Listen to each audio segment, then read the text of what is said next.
다음에 이제 주택법입니다. 주택법인데, 주택법은 우리 전에 그 수정해드린 거 이거 나눠드린 거 가지고 계십니까?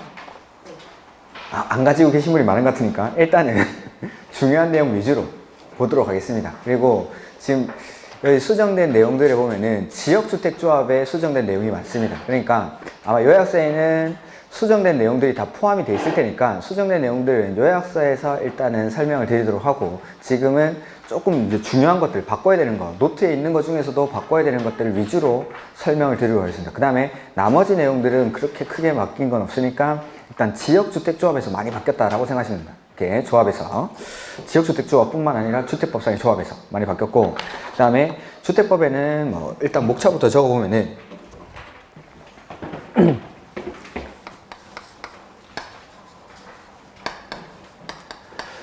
첫 번째는 용어의 정의입니다.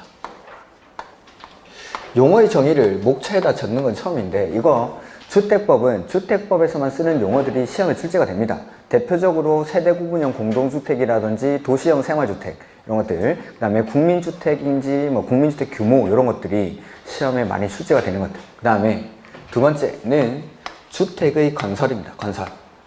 이 주택의 건설에 나오는 게 첫 번째는 등록이라는 게 나옵니다. 등록.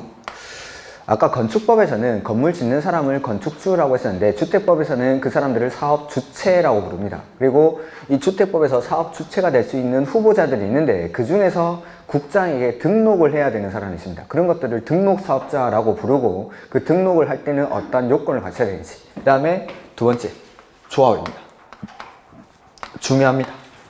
맨날 시험에 나옵니다. 무조건. 그러니까 정비법에 있는 조합이랑 주택법에 있는 조합은 그냥 무조건 시험 문제입니다. 얘네는. 그러니까 항상 시험에 나온다고 생각하시면 되고, 개발법 조합은 나올 때도 있고 안 나올 때도 있는데, 나올 때가 훨씬 많으니까 조합이라는 거 세 군데, 개발법 조합, 정비법 조합, 주택법 조합은 무조건 보셔야 됩니다. 무조건. 이거는. 그 다음에 우리가 아까 건물 지을 때 건축법에서는 건축 허가 받고 건물 짓죠. 주택법에서는 사업계획 승인이라는 걸 받습니다. 사업계획 승인. 그래서 사업계획 승인에 관한 부분들. 이렇게 뭐 건축법에서는 건축 허가가 중심이었다면은, 이 주택법에서는 사업계획 승인이 건설하는 절차에서는 가장 중요한 부분입니다. 근데 뭐 주택법은 이것만 중요하다고 보기엔 조금 힘들고, 뭐 조합이나 이런 것들 거의 고르게 출제가 됩니다. 그 다음에 세 번째는 지어진 주택을 공급을 해야 되는데, 이 공급에 나오는 것들이 뭐 투기가해지고 분양가 상한제, 조정대상지역, 전매 제한 이런 것들이 나옵니다. 이렇게. 그 다음에 네 번째는 주택을 건설하는 자금인데, 이 자금에는 다른 것들은 다 없어지고 지금은 주택 상환사채라는 게 나와 있습니다. 주택 상환사채. 그러니까 뭐 통장들이 예전에는 입주자 저축 증서 같은 것들이 주택 청약 예금, 청약 저축, 청약 부금 이렇게 막 나눠져 있었는데, 너무 복잡하니까 이걸 하나로 통합을 합니다. 주택 청약 종합 저축으로. 그래서 지금 그 통장 하나밖에 없고, 그 다음에 거기에 관련돼서 몇 가지 개정된 사항들이 있긴 한데 아직은 시험에 거의 출제가 안 됩니다. 그래서 이런 것들, 주택 상환사채 하나만 보시면 됩니다. 자금에서는 이런 것들. 그래서 오늘 아마 공급은 다음 주쯤에 할 거고, 나머지를 보도록 할 건데, 주택법은 총 이제 건축법, 주택법이 7문제씩 나오는데, 주택법은 내용이 어렵진 않습니다. 시험 문제 어렵게 내기도 힘들고, 대신에 맨 끝에 있다 보니까는 이걸 수업도 좀 빨리 진행되고, 마지막에 있다 보니까 대충 보는 경우도 있고, 잘 안 봐서 어려운 거지, 요거는 문제 여러 번 풀어보시고 하면은 그렇게 어렵지 않습니다. 그러니까 주택법, 건축법은 7문제를 다 맞추기가 조금 힘들 수도 있습니다. 근데 주택법은 실제 시험에서는 7문제 맞추는 사람도 많습니다. 그리고 조금 어렵게 나왔을 때는 그게 좀 불가능할 수도 있는데, 그래도 대여섯 문제 정도는 확실히 맞춰주셔야 되는 게 주택법. 그래서 우리가 이제 시험 칠 때 내가 이제 점수를 획득하는데 가장 효자 역할을 하는 게 건축법이나 주택법. 그 중에서도 주택법. 그래서 마지막에 한 6월 달쯤에 이제 마지막에 주택법의 문제풀이 할 건데, 그때 되면은 이런 것들, 요약서라든지 이런 것들 가지고 시간을 내서 주택법은 하루 날 잡아서 따로 주택법만 좀 보시기 바랍니다. 그러면은 주택법 점수가 확실히 올라갈 겁니다. 이렇게. 자, 그래서 일단은 용어의 정의부터 보도록 할 건데, 용어의 정의는 뭐 문제풀이 할 때도 충분히 할 수 있기 때문에 중요한 것들만 몇 가지 언급을 하겠습니다. 그래서 자, 뭐 676페이지 뭐 목적은 한번 읽어보시고 그 다음에 주택인데 주택이란 세대의 구성원이 장기간 독립된 주거 생활을 할 수 있는 구조로 된 건축물의 전부 또는 일부 및 거기 부속 토지에 밑줄되어 있죠? 예. 부속 토지까지도 주택의 개념에 포함이 된다는 거. 그 다음에 주택은 구조상으로 나누면은 단독이랑 공동주택으로 구분합니다. 자, 건축법에서 역시 건물의 우리 아까 용도군이 29개 있었죠? 그 29개 용도군 중에 1번, 2번이 단독주택이랑 공동주택입니다. 자, 건축법에서는 단독주택이랑 공동주택을 구분할 때 여기는 세 가지씩 써져 있죠. 주택법에서는 단독주택에 단독, 다중, 다가구 있는데 건축법에 가면은 그 단독주택에 공관이라는 게 포함이 됩니다. 그 다음에 공동주택에는 아파트 연립 다세라고 되어 있는데 건축법에 가면은 기숙사 또 공동주택의 개념에 포함이 됩니다. 근데 공관이나 기숙사가 주택법의 주택의 정의에서 빠지는 이유는 분양을 대상으로 하는 건물들이 아니기 때문에 이거 빠지는 겁니다. 이렇게. 그래서 건축법에서 주택의 분류를 물어보는지 주택법에서 물어보는지를 보시고 주택법에서는 3개, 3개, 건축법에서는 4개, 4개 이렇게 구분하는 겁니다. 이렇게. 그래서 공관은 건축법에서는 주택이지만 주택법에서는 아니고 그 다음에 기숙사 역시 건축법에서는 공동주택에 해당하지만 주택법에서는 주택의 개념에 포함이 되지 않습니다. 그 다음에 뭐 각각의 주택의 종류, 그 개념 같은 것들은 뭐 문제풀이 할 때 나오면 보도록 하죠. 그 다음에 준주택. 가끔씩 엄청 문제가 쉽게 나올 때 다음 중 준주택에 해당하지 않는 것 이런 것 던져줄 때가 있습니다. 이걸 그냥 외워놔야 됩니다. 그러니까 준주택이니까 주택은 아니죠. 얘네는 주택은 아니지만 거의 사람들이 주거용으로 활용을 하더라는 거죠. 그러면서 주택에 준해서 관리를 하기 위해서 4가지를 정해놨는데 그게 기숙사, 다중생활시설, 노인복지주택, 그 다음에 오피스텔 해서 뭐 줄이면은 오, 노, 다, 기 이렇게 하면 됩니다. 오피스텔, 노인복지주택, 다중생활시설, 고시원이라고 했죠? 그 다음에 기숙사 이런 것들. 그러니까 기숙사는 건축법에서는 주택이지만 주택법에서는 주택이 아니니까 이런 것들을 준주택으로 분류를 합니다. 준주택. 그 다음에 이제 국민주택이죠. 국민주택이라는 거는 국민주택 규모 이하의 주택으로서 공공이 직접 건설하거나 내지는 공공의 자금으로 건설되는 주택을 국민주택이라고 부릅니다. 국민주택은. 그래서 이 국민주택 규모라는 게 나오는데 그 바로 뒤에 아마 나올 겁니다. 국민주택 규모는 678페이지 보시면은 국민주택 규모란 주거 용도로만 사용되는 면적, 이걸 이제 주거 전용 면적이라고 부르고 이 주거 전용 면적이 1호 내지는 1세대당 85제곱미터 이하인 주택을 국민주택 규모라고 합니다. 그러면은 국민주택과 국민주택 규모는 같은 말입니까? 다른 말입니까? 다른 말입니다. 다른 말. 국민주택 규모는 1호 1세대당 주거 전용 면적이 85제곱미터 이하인 거. 근데 국민주택이라는 거는 국민주택 규모로 이하로 건설하는 주택으로서 공공이 건설하거나 공공의 자금으로 건설하는 주택. 그러니까 현대건설이 국민주택 규모 이하로 짓는다고 해서 이거는 국민주택이 아닌 거죠. 공공이 지어야 되니까. 이렇게. 그래서 국민주택이랑 국민주택 규모라는 말은 좀 구분을 하셔야 됩니다. 다만 가로 안에도 봐두셔야 됩니다. 수도권을 제외한 도시지역이 아닌 읍면지역에서는 1호 1세대당 얼마? 100제곱미터 이하. 100제곱미터 이하. 그래서 원칙은 85제곱미터 이하인데 수도권을 제외한 도시지역이 아닌 읍면지역에서는 1호 1세대당 100제곱미터 이하를 국민주택 규모라고 합니다. 국민주택 규모. 그 다음에 민영주택은 국민주택이 아닌 걸 싹 다 민영주택이라고 합니다. 해서 다시 앞으로 오셔가지고 국민주택을 다시 한번 보면 국민주택이란 다음의 어느 하나에 해당하는 주택으로서 거기에 밑줄 하시면 되겠죠. 국민주택 규모 이하인 주택. 85제곱미터 이하인 거.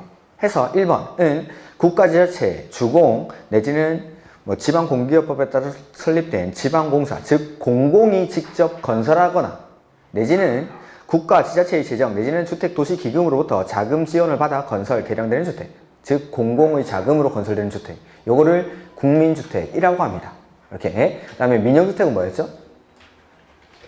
국민주택이 아니면 그냥 싹 다 민영주택. 국민주택이 아니면. 그러니까 국민주택만 개념을 정해놓고 국민주택이 아닌 것들은 싹 다 민영주택이라고 합니다. 그 다음에 임대주택, 토지임대부 분양주택 이런 것들 보지 마십시오.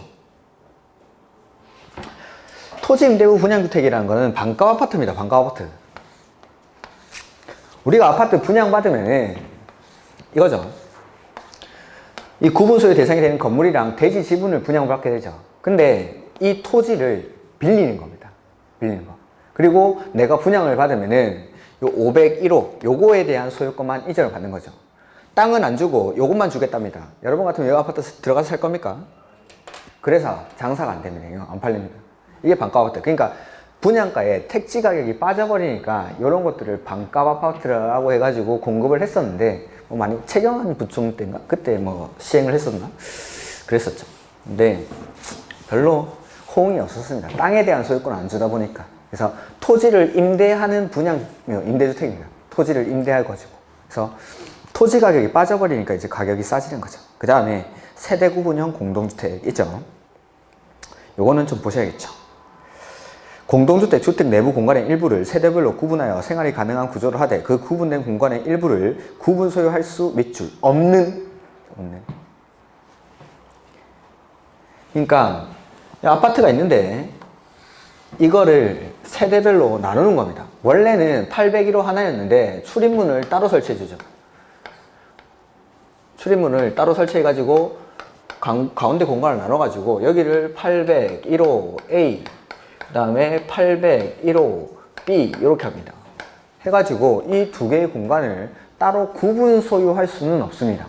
구분 소유할 수 없는 주택으로서 다음의 대통령령으로 정하는 건설 기준 및 면적 기준 등에 적합하게 된 건축을 건설된 주택을 말한다 해서 그 옆에 박스 안에 보시면은 1번 사업계획 승인을 받아 건설하는 공동주택. 이거는 신축하는 아파트에다가 이 세대 구분형 공동주택을 건설할 때는 어떻게 하는지입니다. 근데 그 밑에 동그라미 2번에 보시면은 공동주택관리법에 따른 행위 허가를 받거나 신고를 하고 설치하는 공동주택. 요거는 기존에 있는 아파트를 리모델링을 통해서 세대 구분형 공동주택을 설치할 때는 어떻게 하는지.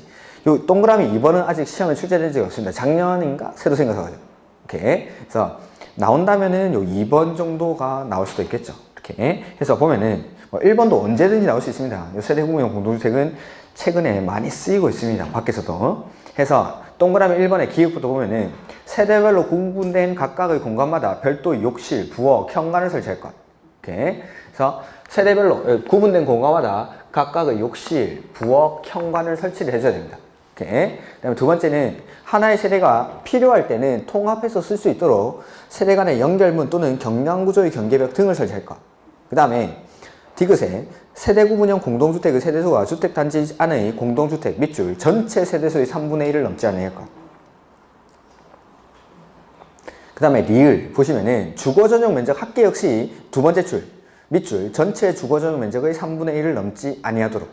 그래서 신축하는 아파트에서는 세대수도 3분의 1, 면적도 3분의 1을 범위 안에서 건설합니다. 이것들. 그 다음에 2번 기획에 보시면은 구분된 공간의 세대수는 기존 세대를 포함해서 밑줄 두 세대 이하로. 그러니까 쪼개긴 쪼개는데 이걸 3개, 4개로 쪼개면 안 되고 기존 거 한 개랑 구분되어 나가는 거 한 개 이렇게 두 개로만 쪼개야 됩니다. 그 다음에 역시 세대별로 구분된 각각의 공간마다 별도 욕실, 부엌, 구분 출입문을 설치할 것. 그 다음에 세대 구분형 공동주택의 세대수가 해당 주택단지 안의 밑줄 공동주택 전체 세대수의 10분의 1과 해당 동 전체 세대수의 3분의 1을 넘지 않을 것. 근데 요 밑에 리모델링 하는 데는 면적에 관한 기준은 없습니다. 위에는 세대수도 3분의 1, 면적도 3분의 1이었는데 리모델링 할 때는 전체 세대수의 10분의 1이랑 그 동 세대수의 3분의 1 이렇게. 그 다음에 뭐 리을은 안전 기준을 충족할 것 이런 것들. 그 다음에 위 박스 내의 동그라미 1에 따라 건설 또는 설치되는 주택과 관련하여 그 주택 건설 기준 등을 적용하는 경우 세대 구분형 공동주택의 세대수는 그 구분된 공간의 세대수와 관계없이 밑줄 하나의 세대로 산정. 그러니까 소유권도 구분 소유할 수 있습니까? 없습니까? 안 되죠. 소유권도 하나, 세대수도 하나입니다. 소유권도 하나, 세대수도 하나. 이렇게. 그 다음에 도시형 생활주택. 도시형 생활주택은 거기 300세대 미만 밑줄. 그 다음에 국민주택 규모 밑줄에 해당하는 주택으로서 도시지역 밑줄 건설하는 다음의 주택을 말한다 해서 종류는 단지형 연립, 단지형 다세대, 원룸형이 있습니다.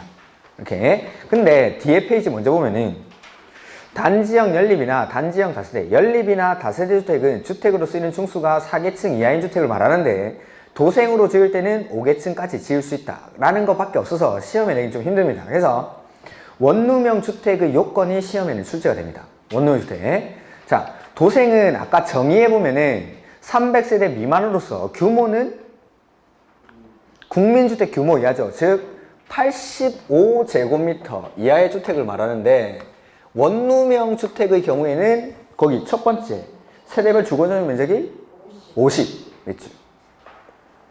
그러니까 도생은 85제곱미터 이하면 되는데 원룸은 50제곱미터 이하여야 됩니다. 50제곱미터.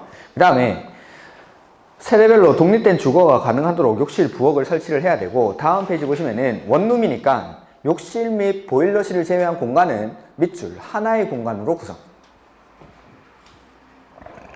다만 거기 주거전용 면적이 밑줄 30제곱미터 이상 일 때는 2개의 공간으로 할 수 있다. 즉 투룸으로 할 수 있다 이 말이죠. 이렇게. 너무 졸리시는 분들은 편하게 주무시면 됩니다. 이렇게 이상한 눈으로 저를 보셔가지고 자, 이렇게 오해 수업하면 뭐 어쩔 수 없죠. 자, 그 다음에 거기 밑에 2번, 3번 이런 것들이 결합건축이라는 건데 원칙적으로 도생과 도생 외의 건물을 같이 짓는 건 안 됩니다. 이건. 왜냐하면은 이 도생으로 지을 때는 많은 혜택들을 주는데 도생 이외의 건물이랑 같이 짓게 되면은 도생이 아닌 건물도 도생한테 주는 혜택을 같이 받아버리기 때문에 원래는 못 짓게 합니다. 다만 예외가 인정되는 거는 예외적으로 원룸형 주택일 때 원룸형 주택의 경우에는 예외를 인정을 합니다. 원룸형 주택일 때. 자, 첫 번째 예외는 원룸형 주택과 85제곱미터를 초과하는 주택 한 세대를 지을 때. 이건 주인집이라고 생각해요. 주인집. 그 다음에 준주거지역이나 상업지역. 준주거지역이나 상업지역 여기 뭐 어디라고 했죠? 역세권, 1인 가구가 많이 사는 곳. 이런 데서는 이 원룸형 주택의 공급을 늘리기 위해서 원룸형 주택과 도생 외의 주택을 함께 지을 수 있도록 합니다. 즉, 자, 위에 거는 용도 지역의 제한이 없죠. 어디서든지 간에 85제곱미터 초과하는 한 세대는 같이 지을 수 있습니다. 주인집 하나는. 그 다음에 준주거지역이나 상업지역에서는 1인 가구가 많이 사는 곳이니까 원룸의 주택의 공급을 늘리기 위해서 원룸의 주택과 도생 외의 주택을 함께 지을 수 있게 합니다. 여기에는 세대수 제한이 없죠. 같이 지을 때는 세대수 제한이. 위에는 용도지역의 제한이 없고 세대수는 딱 한 개만. 근데 준주거지역이나 상업지역에서 지을 때는 원룸의 주택이랑 도생 외의 주택을 함께 지을 수가 있습니다. 어쨌든 예외는 여기 원룸형에서만 인정이 됩니다. 얘는 원룸형에서만. 그게 가로 2번에 나와 있죠. 하나의 건축물에는 도생과 그 밖의 주택을 함께 건축할 수 없는 게 원칙인데 다음의 어느 하나에 해당하는 경우는 예외를 한다 해서 밑줄 원룸형 주택과 주거전용 면적 85제곱미터를 초과하는 주택 한 세대를 함께 건축하는 경우. 그 다음에 이번에 국회법에 따른 밑줄 준주거지역 또는 상업지역에서 원룸형 주택과 도생 외의 주택을 함께 건축하는 경우. 이렇게. 그 다음에 가로 3번 하나의 건축물에는 단지형 연립 또는 단지형 다세대와 원룸형 주택을 함께 지을 수도 없습니다. 이게 원룸형 주택으로 지어버리면은 그 주차장 설치 기준 같은 걸 완화를 해주는데 단지형 연립이나 단지형 다세대 이런 것들은 빌라입니다. 빌라들은 보통 차를 한 대씩 가지고 있는데 이걸 같이 지어버리면 주차 대수 같은 것들이 모자랄 수도 있으니까. 이렇게 해서 단지형 연립, 단지형 다세대랑 원룸을 같이 짓는 건 허용하지 않습니다. 이렇게. 그 다음에 11번, 12번, 13번 이런 거 보지 마십시오. 11번, 12번은 다른 시험에서 한번 나온 적이 있습니다. 다른 시험에서 한번 나온 적이 있어가지고 거기서 그 에너지 절약형 친환경 주택은 이산화탄소 배출량 그거 보시면 됩니다. 파란 글씨. 건강 친화형 주택은 실내 공기. 이걸 바꿔냈습니다. 이걸. 근데 뭐 그렇게 중요한 건 아닙니다. 그 다음에 각종 시설의 개념, 부대시설, 복리시설 이런 것들이 나오는데 이거는 문제풀이 할 때 보겠습니다. 그 다음에 기반시설은 국계법에 따른 기반시설을 말하고 기간시설 보시면은 도로, 상하수도, 전기, 가스, 통신, 지역 난방시설 등을 말한다 라고 되어 있고 그 뒤에 간선시설. 자, 기간시설에는 도로, 전기, 가스, 수도 같은 것들을 말하는 건데 아파트 단지를 있으면은 자, 요 단지 밖에 전기, 수도, 가스, 통신 이런 것들이 있을 거고 단지 밖에 전기, 수도, 가스, 통신 단지 안에 기간시설, 밖에 기간시설 요 두 가지를 연결하는 시설을 간선시설이라고 합니다. 단지 안에 있는 기간시설과 단지 밖에 있는 기간시설을 연결하는 것을 간선시설이라고 합니다. 간선시설. 요걸 왜 구분하냐면은 기간시설이냐 간선시설이냐에 따라서 이 설치 비용을 내는 사람이 달라집니다. 돈 내는 사람이. 그래서 이걸 구분하는 건데 자, 이것보다 중요한 게 뭐냐면은 다만 밑에서 두 번째 줄 가스, 통신, 지역 난방시설 요 세 가지 가스, 통신, 지역 난방시설 얘네는 단지 안에 있어도 간선시설입니다. 단지 안에 있어도 요 간선시설 같은 경우에는 주택을 건설하는 개수가 뭐 단독주택은 100호, 공동주택은 100세대 이상일 때 이 시설을 공급하는 사람이 간선시설을 설치를 해야 됩니다. 간선시설을 뭐 가스, 통신 이런 것들. 그래서 우리 아파트 공사하고 나면은 잘 보시면 아시겠지만 그 통신공사 같은 거 KT에서 나와서 공사를 합니다. 이걸 공급하는 사람이. 가스 같은 것도 마찬가지. 아파트 짓는 삼성이나 뭐 GS건설에서 하는 게 아니라 가스나 뭐 통신 이런 시설들은 가스공사라든지 KT에서 나와서 이 공사를 해줍니다. 공사 다 끝나고 나서. 왜냐면은 이 간선시설들은 공급하는 사람이 돈을 내야 되니까. 설치를 해야 되니까. 이런 것들은 뒤에 나오는데 그런 것들은 문제풀이 할 때 한번 보겠습니다. 이렇게. 그 다음에 뭐 각종 주체의 개념인데 주택법에서 그러니까 간선시설에는 밑에서 두 줄 그것만 기억하시면 됩니다. 가스, 통신, 지역 난방시설의 경우에는 단지 안의 기간시설 역시 간선시설이란 거. 사업주체 이런 것들은 뒤에 이제 나올 거고 주택조합도 뒤에 나옵니다. 그래서 보고 그 다음에 각종 사업 대상 지역의 개념해서 683페이지 주택단지라는 게 나오죠. 주택단지랑 어디 보시면 넘어가면 되는데 683 주택단지란 주택건설사업계획 또는 대지조성사업계획 승인을 받아 주택과 그 부대지점의 복리시설을 건설하거나 대지를 조성하는 하는 일단의 토지를 말한다. 다만 다음의 시설로 분리된 토지는 각각 별개의 주택단지로 본다라는 거죠. 자, 그래서 중간에 어떠한 시설이 지나다니고 여기에 아파트 단지, 여기에 아파트 단지가 있는 거죠. A 단지, 그 다음에 B 단지가 있는데 요 중간에 뭐가 지나다니면은 요 단지와 단지를 각각 별개의 단지로 보겠답니다. 자, 하나의 단지로 보고 별개의 단지로 보고의 차이점은 건폐율, 용적률을 통합 적용하냐 안 하냐 이런 것들이 가장 큰 차이점입니다. 즉, 이 지역의 건폐율이 40%다 라고 하는데 이 단지와 단지가 별개의 단지라면은 여기 40%의 건물 짓고 비워두고 여기 40%의 건물 짓고 비워두고 해야 되는데 이게 만약 하나의 단지면은 이 대지 전체 뭐 여기가 3만이고 여기가 2만이다 라고 하면은 이 40% 전체 5만에 대한 40%인 2만 제곱미터 여기를 꽉 채워서 건물 짓고 여기 비워두면 되는 겁니다. 하나의 단지니까. 근데 별개의 단지일 때는 3만의 40%, 2만의 40% 건물 짓고 나머지를 비워두고 이렇게 하는 거죠. 그 다음에 관리 주체 같은 것들도 달라지고. 그래서 중간에 뭐가 지나다닐 때 이걸 각각 별개의 단지로 보냐면은 1번에 철도, 고속도로, 그 다음에 자동차 전용도로, 철도, 고속도로, 자동차 전용도로. 그 다음에 일반 도로는 20m 이상, 예정도로는 8m 이상. 요까지만. 그 밑에 거 보지 마시고.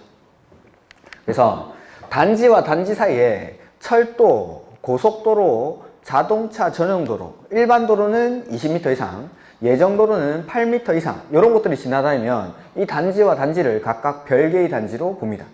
철도, 고속도로, 자동차 전용도로, 일반 도로는 20m 이상, 예정도로는 8m 이상. 그래도 좀 말을 해야 덜 졸릴 텐데.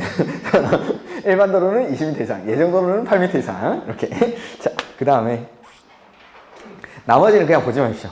그 다음에 공구인데, 공구란 하나의 주택단지에서 다음의 대통령령으로 정하는 기준에 따라 둘 이상으로 구분되는 일단의 구역으로서 밑줄 착공 신고랑 사용 검사를 별도로 수행할 수 있는 구역.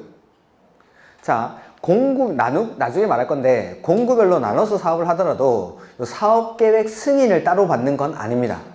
착공 신고랑 사용 검사를 별도로 수행합니다. 자, 나중에 나옵니다, 이런 것들은. 그래서 1번 다음의 어느 하나에 해당하는 시설을 설치하거나 공간을 조성해서 밑줄 6m 이상 공구 간의 경계를 설정. 그러니까 공구와 공구는 6m 이상을 띄워야 됩니다. 뭐 어떤 시설이 들어가는지는 굳이 뭐 정확하게 아실 필요는 없습니다. 도로, 주차장, 옹벽, 축대, 녹지, 어린이 놀이터 등등등 이러한 것들도 공구와 공구는 얼마씩 띄우죠? 6m 이상 경계를 설치할 것. 그 다음에 공구별 세대수는 밑줄 300세대 이상. 그러면은 내가 공구별로 나눠서 공사를 하고 싶습니다. 전체 세대수가 최소 얼마는 돼야 될까요? 600. 최소 나누면은 109, 209로 나눠야 되니까 109 최소 300, 209 최소 300 해서 전체 세대수가 600세대 이상일 때만 공구별로 공사를 진행할 수 있죠. 그 다음에 공공택지. 공공택지는 다음의 것들을 공공택지라고 하는데 다 외우기는 조금 힘듭니다. 다음 중 공공택지에 해당하지 않는 것 이런 것들이 시험에 가끔 출제가 됩니다. 근데 일단은 알아야 되는 게 공공택지는 공공이 하면서 플러스 수용 방식으로 해야 돼요. 수용 방식.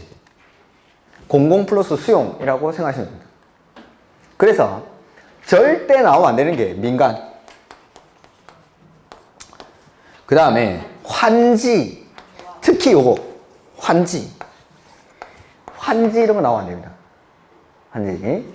그리고 도시개발 사업은 조합이 할 때는 환지 방식으로 합니다. 그래서 뭐 조합 같은 것들 이런 것들도 나오면 안 됩니다. 이렇게.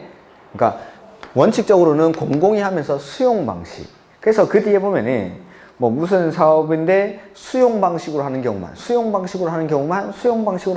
이렇게 돼 있습니다. 이렇게. 이건 뭐 다 외우긴 좀 힘드니까 일단은 나오면 안 되는 단어들을 기억을 해주죠.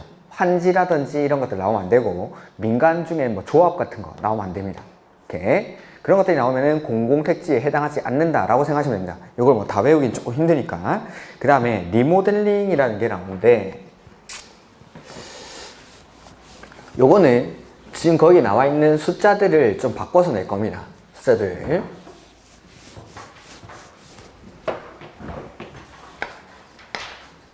리모델링에는 크게 나눠보면은 대수선이랑 증축으로 구분할 수가 있어요. 대수선이랑 증축. 그 다음에 여기 나와 있나? 여기는 안 나와 있는데 대수선의 경우에는 사용검사일로부터 10년이 경과할 것을 요건으로 합니다. 대수선은. 그 다음에 증축은 사용검사나 사용승인으로부터 15년이 경과할 것을 요건으로 합니다. 이렇게. 그 다음에 증축을 할 때는 수평 증축이 있고 수직 증축이 있는데 일단 면적을 늘릴 때는 주거 전용 면적은 30%까지 증축이 가능합니다. 30%까지. 근데 85제곱미터 이하의 주택들은 40%까지 증축이 가능합니다. 그 다음에 이 세대별로 증축 가능한 면적을 합해서 세대수를 증가시킬 수도 있습니다. 세대수를. 그러니까 801호의 30%, 802호의 30% 이런 것들을 각각 세대별로 증축할 수도 있는데 이걸 다 모아서 세대수를 증가시킬 때 N은 전체 세대수의 15%까지, 세대수는 15%까지 지금 쓰는 숫자들을 표시를 하시면 됩니다. 대수선은 됐고 2번, 3번이 증축입니다. 2번, 3번이 해서 사용검사일 내지는 사용승인일로부터 얼마를 말하죠? 15년, 세 번째 줄에 15년 동그라미 15년. 그 다음에 그 밑에서 밑으로 두 줄레로 와가지고 각 세대의 주거 전용 면적의 얼마까지? 30%인데 가로 안에 85제곱미터 미만의 경우에는 40%까지 이렇게. 그 다음에 동그라미 3번에 각 위의 각 세대의 증축 가능한 면적을 합산한 면적의 범위에서 기존 밑줄 세대수는 얼마까지? 15%까지. 15%까지. 그 다음에 다만 수직으로 증축하는 행위는 다음의 요건을 모두 충족하는 경우로 한정한다 해서, 자, 수평중축이라는 거는 이렇게 동과 동이 있으면은 그 사이에 동을 하나 더 짓는 겁니다. 이런 것들은 신축하는 거니까 별로 문제될 게 없습니다. 근데 수직증축할 때, 위에 쌓아 올릴 때, 이때는 이 밑에 있는 요건들을 추가적으로 요구를 합니다. 해서 기존 건축물이 15층 이상일 때는 3개 층까지, 네, 14층 이하일 때는 2개 층까지만 증축이 가능합니다. 그 다음에 이 수직 증축형 리모델링의 경우에는 신축 당시의 구조도를 보유하고 있을 것을 요건을 합니다. 이걸 가지고 있어야 2층, 3층을 올렸을 때 건물이 버틸 수 있는지 무너질지 이런 거 판단할 수 있으니까. 이렇게 이런 것들이 리모델링. 지금 나오는 거는 요거 지금 써놔둔 숫자 있죠? 요거 바꿉니다. 요거 막 섞습니다. 그래서 여기 나오는 숫자들은 따로 표시해 놓고 기억을 하시면 됩니다. 그 다음에 리모델링 기본계획은 이 정비 기본계획이랑 거의 비슷한데, 제가 문제풀이 가서 정비 기본계획이랑 리모델링 기본계획은 같이 비교를 한번 해드리겠습니다. 이렇게. 자, 그 다음에 이제 주택의 건설이라는 게 나오죠. 주택 건설. 자, 주택을 건설하려는 사업 주체가 되려는 사람은 미리 국장에게 등록이라는 걸 해야 됩니다. 등록. 자, 지금부터는 노트 위주로 설명을 드리죠.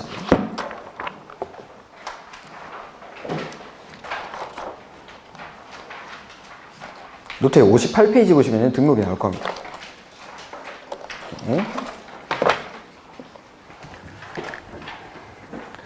일단 맨 처음에 사업 주체의 후보자들이 있습니다. 사업 주체가 될 수 있는 사람들. 그게 첫 번째, 국가 내지는 지자체. 그 다음에 두 번째는 주공, 한국토지주택공사. 세 번째는 지방공사.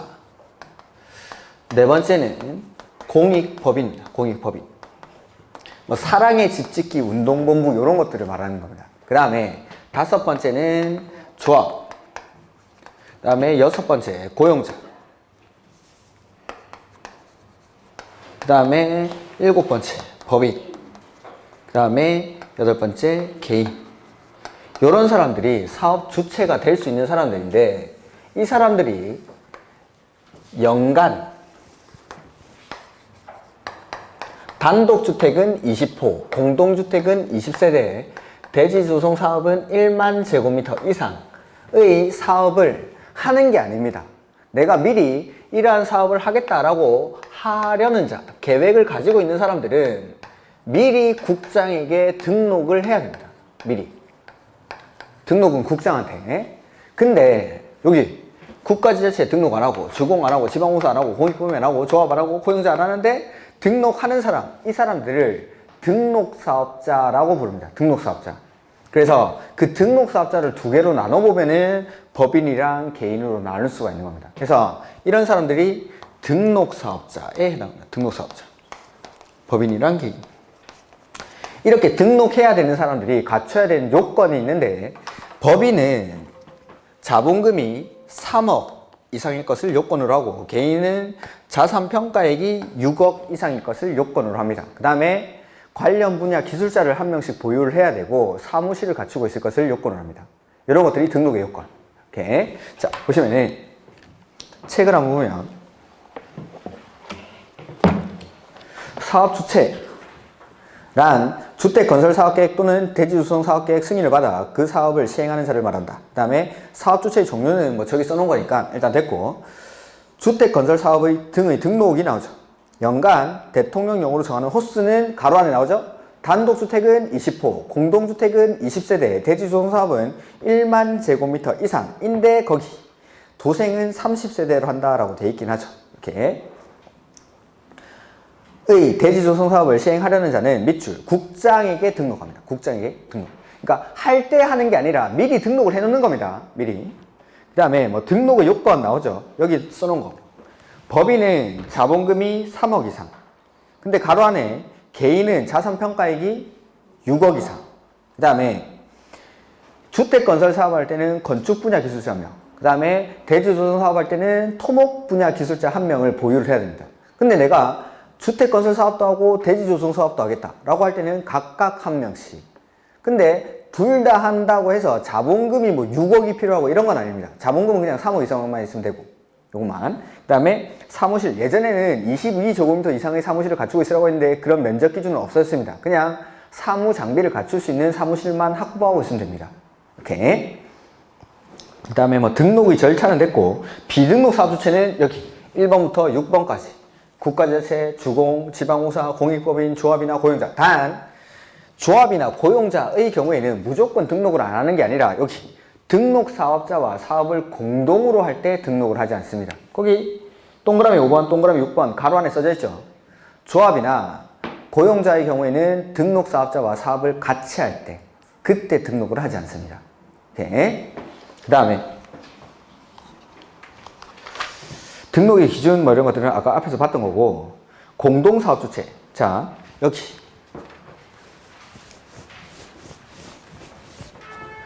조합의 경우에는 이 등록 사업자와 사업을 공동으로 할 수 있답니다. 할 수 있다. 토지 소유자나 조합은. 근데 이 고용자는 등록 사업자와 사업을 공동으로 하여야 한답니다. 하여야 한다. 그리고 이렇게 사업을 같이 할 때는 이 두 사람을 공동사업 주체로 본다라는 거. 이렇게. 화이팅! 힘내십시오! 자. 오, 보기 민망하네. 자.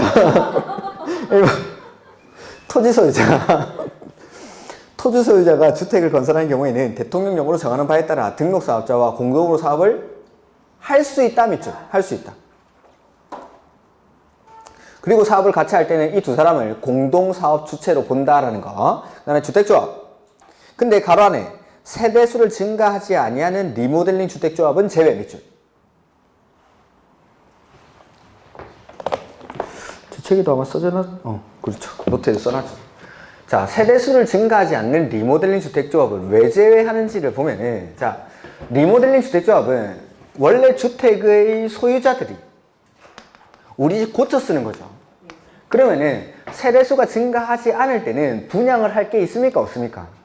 그래서 이런 사람들, 자, 등록사업자나 사업을 같이 하라고 하는 이유는 나중에 분양을 해야 되니까 이러한 분양의 여력을 갖춘 등록사업자나 사업을 같이 하라는 건데, 세대수가 증가하지 않는 리모델링 주택조합은 우리 집 고쳐서 내가 쓰는 겁니다. 분양의 목적, 분양이라는 업무가 발생하지 않죠. 그래서 이런 사람들은 그냥 시공사만 선정을 해가지고 사업을 하면 됩니다. 세대수가 증가하지 않는 리모델링은. 그래서 등록사업자랑 사업을 같이 하고 말고의 문제가 아예 처음부터 발생을 안 하는 겁니다. 분양을 안 할 거니까 나중에.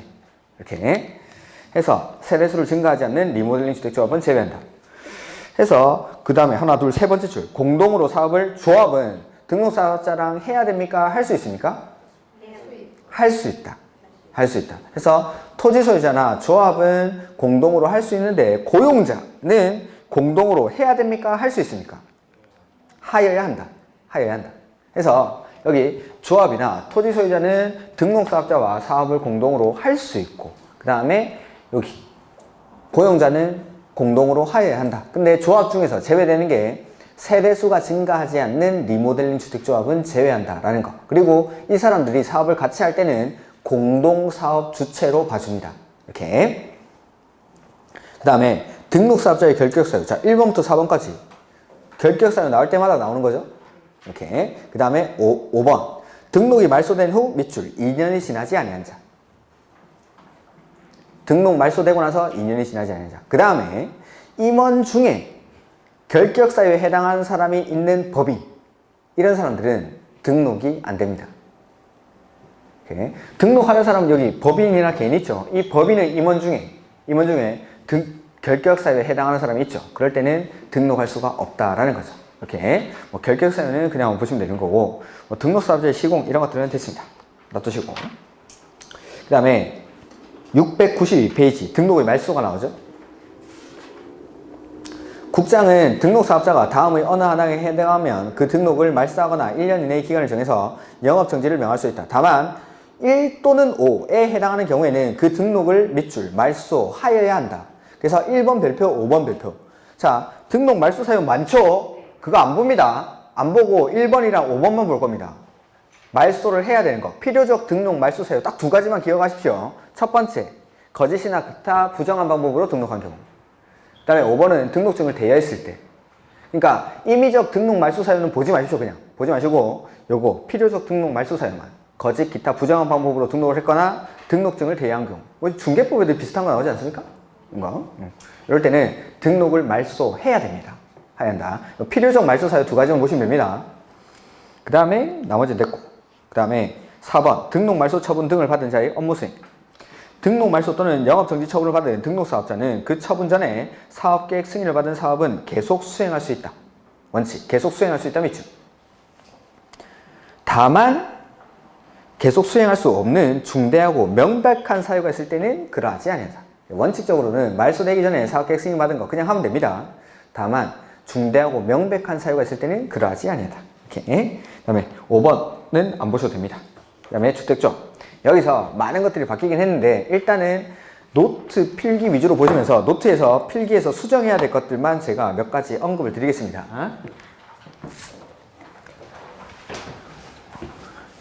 지금부터 졸면 PD수첩의 주인공이 될 수 있습니다. PD수첩 맨날 나오는 게 이 지역주택조합원 잘못 가입했다가 그 알바하면서 눈물 흘리고 있죠. 그런 게 나오는 거예요. 지금부터 졸면 그 PD수첩의 주인공이 되는 겁니다. 참 안 됐죠. 안 됐죠. 그분들 보면. 진짜 그 지역주택조합이나 이런 데 가입하시는 분들은 돈 많은 분들이 가입하는 게 아닙니다. 뭐 일부 돈 많은 사람들이 가입합니다. 근데 그 사람들은 정보 다 듣고 소유권 확보 다 했다는 소리 듣고 내가 투자 목적으로 들어가는 거지 진짜 내 꿈을 가지고 우리 집 한 채 마련해야지 그런 꿈을 가지고 들어가는 사람들이 아닙니다. 돈 많은 사람들은. 그러니까 진짜 처음부터 지역주택조합 가입하는 사람들은 정말 이렇게 서민층들 이런 분들이 돈 겨우겨우 모은 돈 목돈 한 몇천만 원 들고 지역주택조합 가입하죠. 근데 가입을 했는데 아파트는 언제 지을지도 모르고 대지 소유권 확보하고 있다 하고 10년이 지납니다. 돈은 3천만 원 묶여 있는데 빼지도 못하겠고 그러다 보니까는 사회적으로 문제가 많이 발생하니까 최근에 계속 이건 지역주택조합 부분은 개정이 계속 이루어지고 있습니다. 탈퇴를 좀 원활히 하고 사업이 진행이 안 될 때는 이 지역주택조합 이런 것들을 해산할 수 있게끔 이런 조항들이 계속 들어가고 있습니다. 이렇게. 그래서 보면 일단 주택조합에는 종류가 세 가지. 지역주택조합, 그 다음에 직장주택조합, 그 다음에 리모델링 주택조합 이렇게 나뉩니다. 그 다음에 첫 번째 조합원의 자격인데 지역주택조합의 경우에는 첫 번째 동일한 지역주택조합 설립 가능 지역 안에 6개월 이상 거주할 것을 요건으로 합니다. 6개월 이상 거주.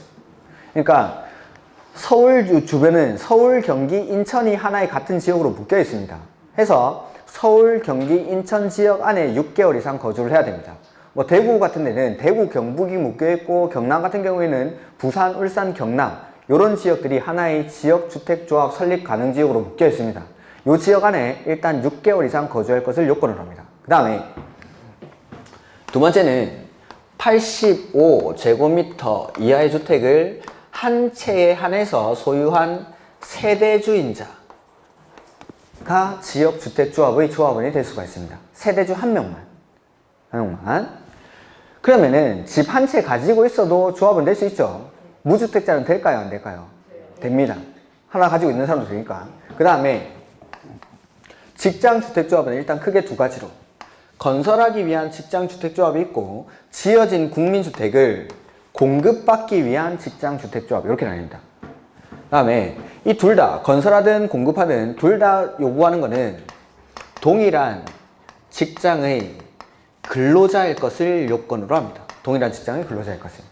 그리고 건설하기 위한 직장주택조합은 지역주택조합이랑 똑같이 85제곱미터 이하 한 채에 한해서 소유한 세대주인자가 조합원이 될 수가 있습니다. 근데 요거 지어진 국민주택을 그냥 싸게 사오는 겁니다. 이런 것들은 당연히 요건이 까다로워야 됩니다. 요거는 지역주택조합이나 건설하기 위한 직장주택조합은 사람들이 모여가지고 우리 집 짓는 겁니다. 직접 돈 모아서.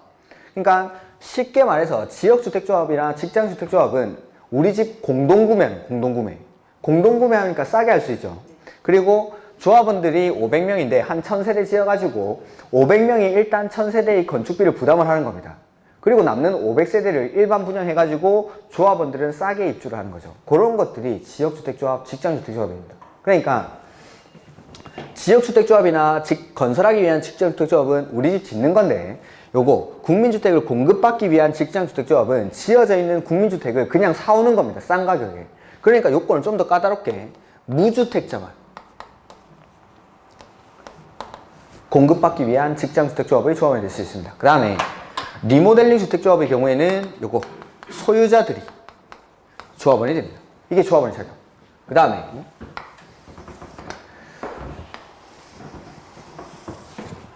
조합원의 수인데,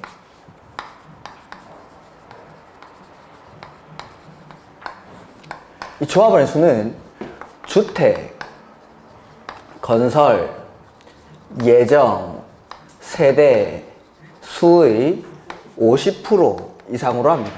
50% 이상. 내가 1000세대 아파트 지으려고 하죠. 그러면은 조합원을 일단 500명 이상 모집해야 됩니다. 오케이. 근데 최소 20인 이상으로 해야 돼요. 최소 20인. 최소 20인. 근데 리모델링 주택조합은 이런 게 필요가 없습니다. 리모델링 주택조합은. 그 다음에 조합의 설립.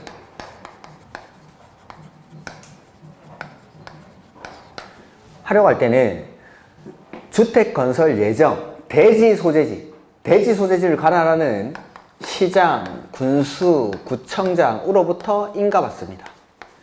리모델링 주택조합도 인가받고. 근데 딱 하나, 요거 공급받기 위한 직장주택조합, 요것만 신고합니다. 그래서 이게 시험 문제죠. 이게. 개발법 조합도 인가받았고, 정비법 조합도 인가받았고, 주택법 조합도 인가받죠? 근데 요거 공급받기 위한 직장주택조합은 신고합니다.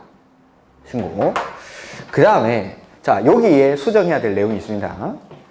그래서 그 노트에 보시면은 조합 설립 나오는데, 시장, 군수, 구청장은 인가해서 인가를 신청할 때는 주택 건설 대지 80% 이상에 해당하는 토지의 사용 권한을 확보라고 돼 있죠. 예전에는 이거밖에 없었습니다. 근데 이번에 1월 달에 개정을 하면서 우리 이제 나눠드린 자료에도 있는데, 원래는 권한을 80% 이상 확보하면 됐었는데, 주택건설 대지 이제 소유권 요건도 추가를 했습니다. 소유권 15% 이상을 확보를 해요. 거기다가 권한 80% 있고 그 밑에 소유권 15% 추가를 하시면 됩니다. 소유권 15%. 그래서 워낙에 이렇게 막 소유권도 하나도 확보 안 해놓고 지역주택조합 모집해가지고 광고할 때 우리 금방 합니다. 금방. 소유권 거의 다 모았습니다. 그래서 그런 것들을 광고로 엄청 과대 광고를 많이 하는 겁니다. 그래서 인가 신청할 때부터 요건을 좀 더 까다롭게 하는 겁니다. 이렇게. 그래서 나머지는 원칙 다 인가 받는데 요거 즉 공급받기 위한 직장주택조합은 신고한다는 거. 그 다음에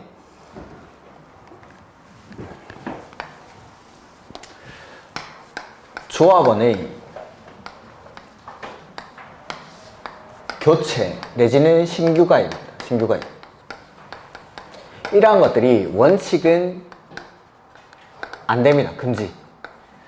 지역주택조합이나 직장주택조합원의 지위를 사고 팔고 하는 걸 금지합니다. 그거는 저쪽에 공급에 가면은 공급질서 교란행위라는 게 나오는데, 거기서 지역 직장주택조합원의 지위를 사고 팔고 하는 행위를 하는 사람들은 처벌합니다. 벌칙이 3년 이하의 징역 3천만 원 이하의 벌금입니다. 이렇게. 근데 예외적으로 이 가능한 경우들이 있습니다. 가능한 경우들. 그게 이제 밑에 몇 가지 써놨는데, 조합원의 추가 모집 승인을 받은 경우. 자, 처음에는 여기 처음에는 1000세대를 짓기로 하고 최소 몇 명을 모아야 되죠? 500명. 50% 이상이니까 500명이 아까도 말씀드렸지만 1000세대 아파트의 건설 비용을 다 부담을 하는 겁니다. 근데 이게 너무 부담스러운 거죠. 그래가지고 야, 우리끼리 500명이서 1000세대 이거 다 지으려니까 너무 힘들다. 좀 더 모으자. 그래서 시장, 군수, 구청장한테 추가 모집 승인을 받아가지고 100명을 더 모집합니다. 그럴 때는 이 100명 신규 가입하게 할 수 있습니다. 신규 가입. 그 다음에 조합원이 사망한다든지 탈퇴 등으로 인해가지고 50% 미달이 되는 경우. 그 다음에 그 사업계획 승인 이후 입주자의 선정된 지위가 변경, 그 다음에 사망, 탈퇴, 자격 상실 등으로 사람들이 나가죠. 그러면 그만큼 충원할 수 있습니다. 요거는 이제 책으로 좀 확인해 보겠습니다. 책으로. 그 다음에 조합원의 모집 방법과 탈퇴가 나오는데 이런 것들은 책으로 한번 보죠. 자, 일단은 요 정도까지 해서 주택조합의 개념 693페이지 693페이지 자, 주택조합이란 많은 수의 구성원이 사업계획 승인을 받아 주택을 마련하거나 리모델링하기 위해서 결성하는 다음의 조합을 말한다. 그러니까 많은 수의 그 지역에 사는 사람들끼리 우리 모여가지고 우리 집 한번 지어볼까 하는 겁니다. 이렇게 주택조합의 종류에는 지역주택조합, 직장주택조합, 리모델링 주택조합 이런 것도 있습니다. 이렇게 그래서 뭐 뒤에 보시면은 지역주택조합에 기역에는 서울, 경기, 인천이 묶여있죠. 그 다음에 뭐 대전이랑 충남, 세종시가 묶여있고 충청북도는 따로 떨어져 있고 광주랑 전라남도, 그 다음에 전라북도 떨어져 있고 대구는 대구랑 경상북도 이런 식으로 같은 지역들이 묶여있습니다. 그러니까 내가 서울에서 광명에 사는 사람은 서울 지역에서 모집하는 지역주택조합에 가입할 수가 있습니다. 근데 부산 사람은 안 되겠죠. 부산 사람은 이런 식으로. 그 다음에 주택조합의 설립 보시면 많은 수의 구성원이 주택을 마련하거나 리모델링을 하기 위해서 조합을 설립하려는 경우 관할, 시장, 군수, 구청장한테 뭐 받죠? 인가. 그 다음에 인가받은 내용을 변경하는 경우에도 또한 같다. 근데 직장주택조합의 경우는 제외한다라고 했는데 직장주택조합을 다 제외하면 안 되고 요거 공급받기 위한 직장주택조합 요걸 제외해야 됩니다. 그 다음에 시장군수구청장은 해당 주택건설대지에 대한 다음의 사항을 종합적으로 검토해서 주택조합 설립 인가 여부를 결정해야 한다. 이 경우 주택건설대지가 이미 인가받은 다른 주택조합의 주택건설대지와 중복되지 아니하도록 해야 한다. 뭐 이거는 당연한 소리죠. 다른 사람들이 아파트 짓겠다는 데다가 거기다가 우리도 아파트 짓게 하는 거는 말도 안 되는 거죠. 그래서 그 요건들은 굳이 안 보셔도 됩니다. 그 다음에 조합원의 모집, 신고 및 공개 모집. 자, 이것 때문에 이거는 우리가 이제 그 밑에 있는 건데 예전에 우리 지역주택조합원 모집할 때 어떻게 모집했는지 아십니까? 관심이 없었죠. 그 현수막 붙입니다. 현수막 붙여가지고 선착순으로 모집을 합니다. 선착순으로. 그러다 보니까는 대지 소유권에 대한 확보가 잘 돼 있는 것들은 아는 사람끼리 자기들끼리 짬짬이 해가지고 모여서 아파트 짓고 싸게 지어가지고 팔아먹고 하는데 모르는 사람들은 현수막 광고 보고 가가지고 거기 돈 묶이고 이런 경우가 많죠. 그래서 이제는 그걸 바꿔가지고 신고하고 공개 모집하는 게 원칙입니다. 신고하고 공개 모집. 그래서 요새는 예전에는 지나다니다 보면 교차로라든지 이런데 무슨 지역주택조합원 모집 이런 현수막들이 되게 많이 붙어 있었는데 그게 싹 없어진 게 요걸로 바뀌고 났습니다. 공개 모집하는 걸로 바뀌고 나서. 그래서 지역주택조합 또는 직장주택조합의 설립 인가를 받거나 인가받은 내용을 변경하기 위해서 조합원을 모집하려는 자는 시장, 군수, 구청장에게 밑줄 신고하고 공개 모집. 그리고 추가해야 될 게 그 노트에 보시면은 1번 원칙 신고 공개 모집이라고 써져 있죠. 그리고 이번에 또 개정되면서 추가된 내용이 50% 이제 조합원을 모집할 때는 50% 이상의 권원을 일단 확보해야 조합원을 모집할 수도 있습니다. 이게 상당히 까다로워졌죠. 그러니까 조합을 모집하는 것 자체가. 요거는 어디 우리 그 개정 내용에 보면은 자, 혹시나 추록을 가지고 계신 분들은 여기 4페이지에 보면 4페이지 두 번째 칸에 700페이지 8번에 가로 1번 돼 있죠? 그게 여기 쓴 거. 권원 80%랑 소유권 15% 조합 설립 인가 신청할 때 요거 확보해야 된다는 거. 그 다음에 지금 보신 거는 어디 있냐면 이 페이지 뒤에 가야 되는데 695페이지니까 좀 더 앞에 있겠구나. 3페이지.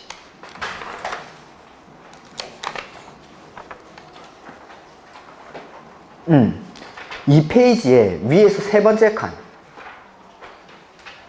거기 가로 1번 돼가지고 지역주택조합 또는 직장주택조합의 설립인가를 받기 위해서 조합원을 모집하려는 자는 해당 주택건설 대지의 50% 이상에 대한 권한을 확보해서 신고하고 공개 모집한다라는 겁니다.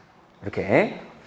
이런 것들은 아마 요약서가 나오면은 다 개정이 돼 있을 테니까 거기서 다시 한번 읽어 드리겠습니다. 어쨌든 일단 조합원을 모집할 때 50% 이상의 권한을 확보해야 된다. 상당히 까다로운 조건이 붙은 겁니다. 이게. 그 다음에 이번에 공개 모집 이후 조합원의 사망, 자격상실, 탈퇴 등으로 인한 결혼을 충원하거나 미달된 조합원을 재모집 충원 재모집할 때는 예외적으로 밑줄 선착순의 방법으로 모집할 수 있다. 그러니까 원칙은 신고하고 공개 모집해야 되는데 조합원을 충원하거나 재모집할 때는 선착순으로 할 수도 있다라는 겁니다. 오케이. 그 다음에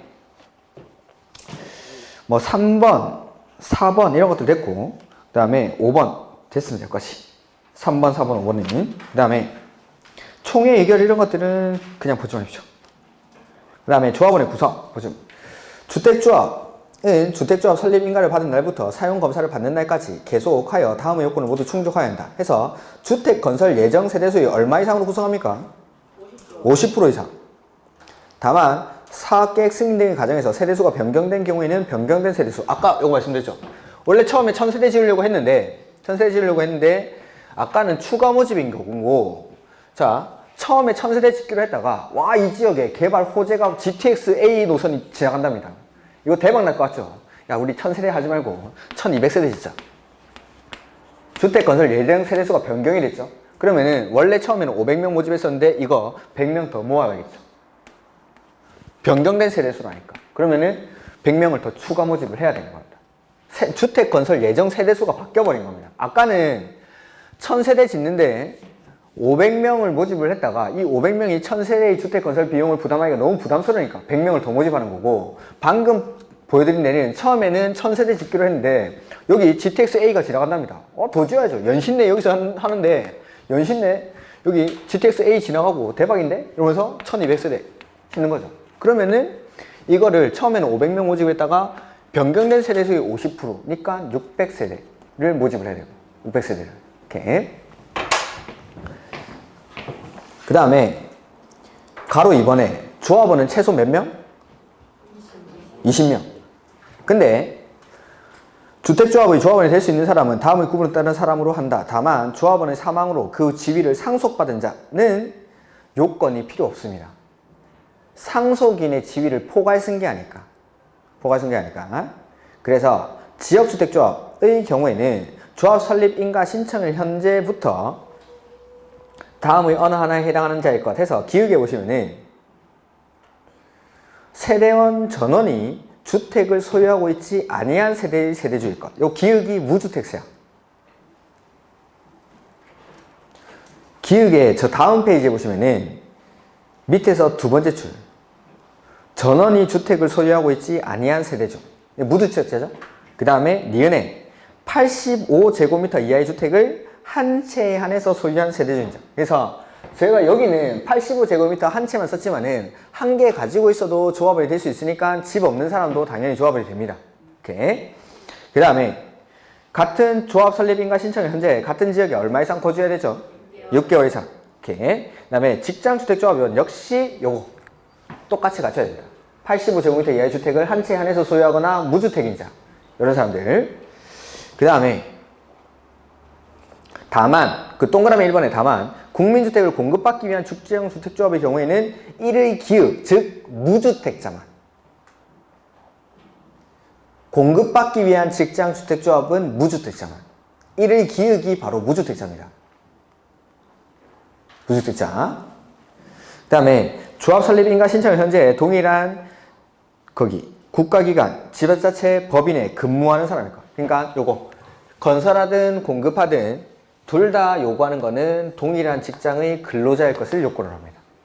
동일한 직장의 근로자일 것.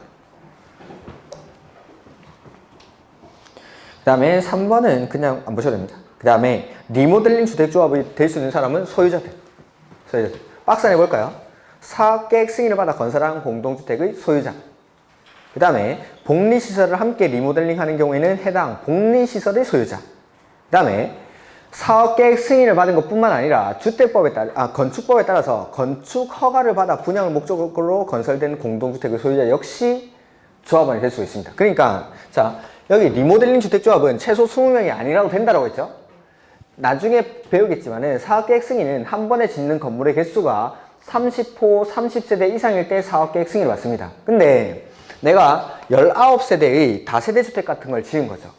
이러한 것들은 건축법에서 건축 허가 받고 짓겠죠? 근데 이 건축 허가를 받은 공동주택 역시 리모델링 주택조합을 만들 수가 있습니다. 그러면은 요 19세대짜리 다세대 주택을 리모델링 할 때는 조합원이 20명이 안 되겠죠. 그래도 된다 이건. 리모델링 주택 조합원. 리모델링 주택 조합원. 20명이 아니라도 관계가 없으니까. 이렇게. 그래서 사업계획 승인의 대상인 공동주택뿐만 아니라 건축 허가받아 지어진 공동주택도 리모델링 주택조합을 만들 수 있고, 복리시설을 같이 리모델링 할 때는 그 복리시설의 소유자도 리모델링 주택조합원이 될 수가 있습니다. 다음 페이지. 자, 원래는 이 조건을 갖춰야 되죠. 6개월 이상 거주하고 85제곱미터 이하의 주택을 한 채 안에서 소유한 세대주인자, 이런 것들. 그 다음에 동일한 직장의 근로자나 이런 사람이 될 수 있는데, 주택조합의 조합원이 근무, 질병, 유학, 결혼 등 부득이한 사유로 세대주의 자격을 일시적으로 상실한 경우로서 밑줄 시장, 군수, 구청장이 인정하는 경우에는 조합원의 자격을 유지한 걸로 봐줍니다. 유지한 걸로. 그 다음에 지역 직장주택조합원의 교체 및 신규 가입. 지역주택조합 또는 직장주택조합은 밑줄 설립 인가를 받은 후에는 교체하거나 신규로 가입하게 할 수 없다. 원칙은 금지. 조합원을 교체하거나 신규로 가입하는 게 원칙은 안 됩니다. 설립인가 받고 나서. 다만 다음의 어느 하나에 해당하는 경우는 예외를 한다 해서, 아까 말씀드렸던 거 추가 모집 승인을 받았습니다. 처음에는 욕심 부려가지고 1000세대를 500명이 지어가지고 야 우리끼리 나눠 먹자 했는데, 아 이거 1000세대 못 짓겠습니다. 돈이 모자라죠. 그럼 100명 더 모집해야 된다. 추가 모집 승인 받았을 때. 이렇게. 그 다음에 두 번째, 조합원의 사망. 그 다음에 사업계획 승인 이후에는 양도가 가능합니다. 사업계획 승인 이후 밑줄.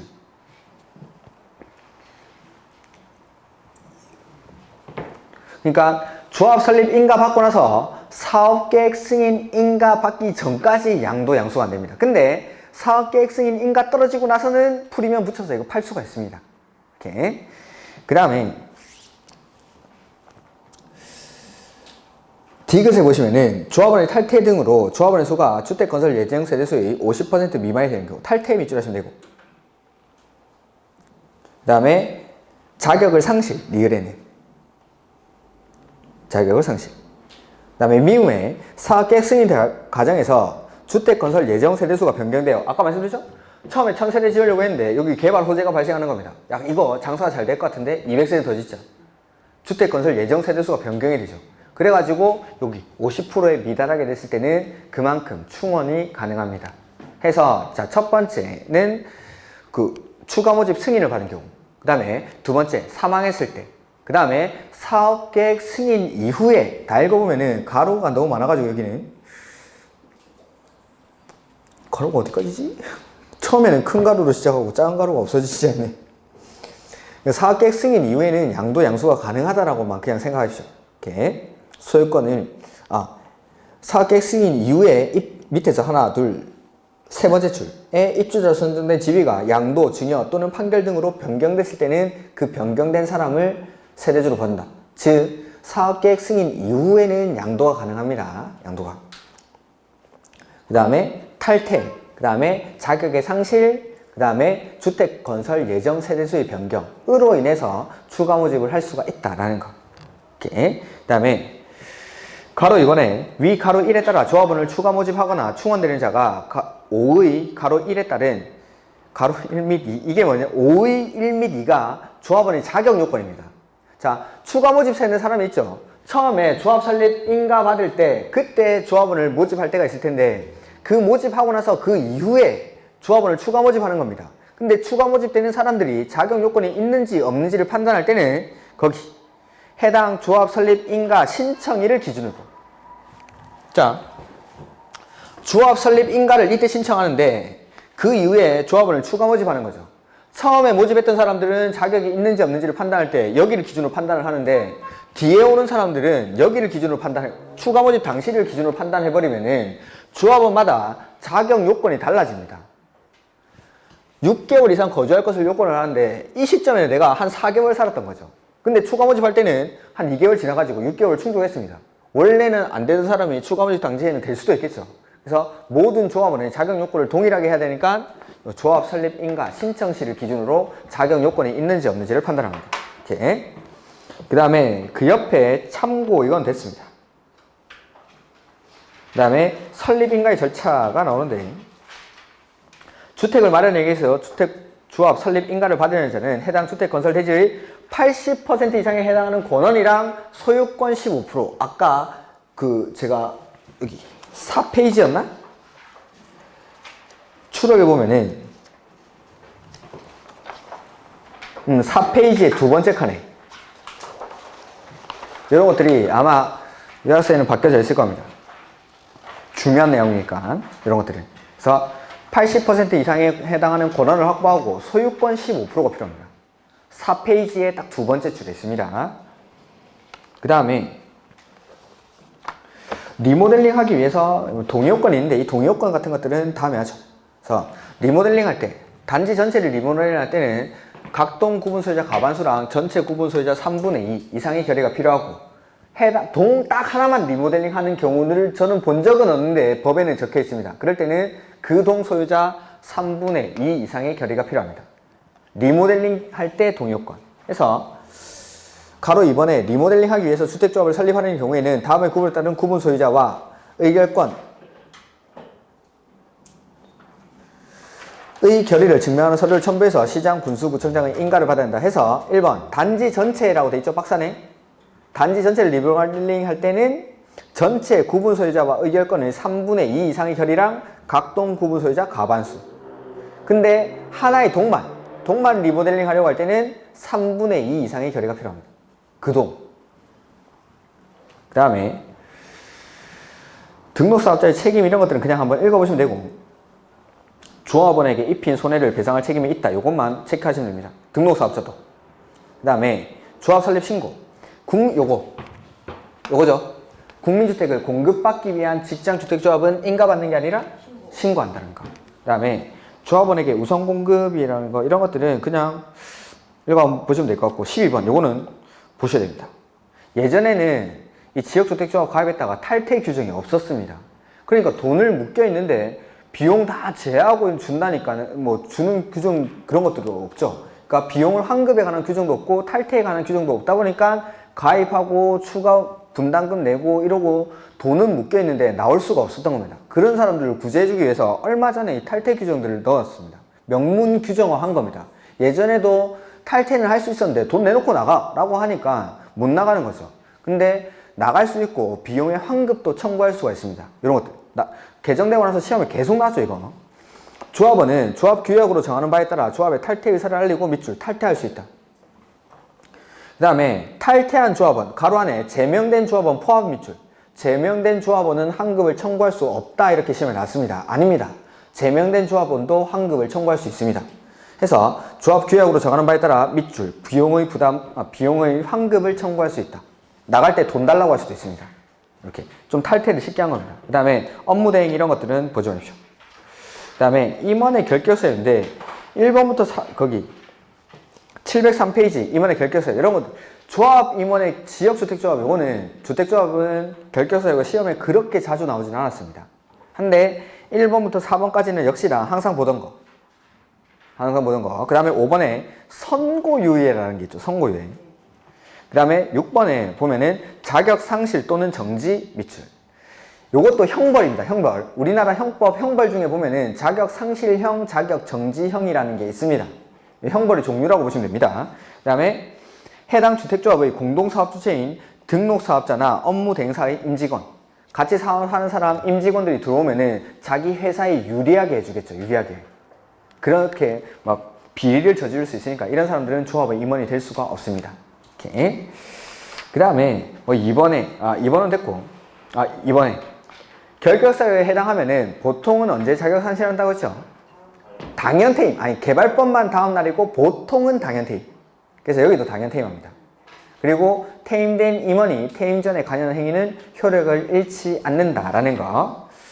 그 다음에 5번 됐고, 주택조합은 좀 양이 많긴 많네. 5번은 됐고, 6번에 주택조합은 설립 인가를 받은 날부터 밑줄 2년 이내 사업계획 승인을 신청.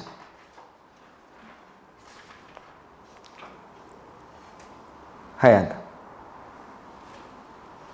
그 다음에 추가된 내용들이 있는데 요것도 추록에는 적혀 있는데 요거 책에는 없으니까 그거는 이제 요약서에서 한번 설명드리겠습니다. 그래서 설립인가 받고 나서 3년 안에 사업계획 승인 인가 못 받으면은 해산할 수 있습니다. 그 다음에 이거 주택조합원 모집 신고하고 나서 2년 안에 주택조합원을 다 못 모집하면은 그때도 해산할 수 있습니다. 그런 규정들이 들어가 있는데 일단 그런 것들은 참고로 해서 일단은 요거 제 노트에 있는 거 위주로만 일단은 기억하십시오. 그 다음에 좀 추가되는 내용들은 요약서에서 좀 더 보강해서 설명을 드리겠습니다. 그 다음에 706페이지에 사업계획 승인이 나오죠.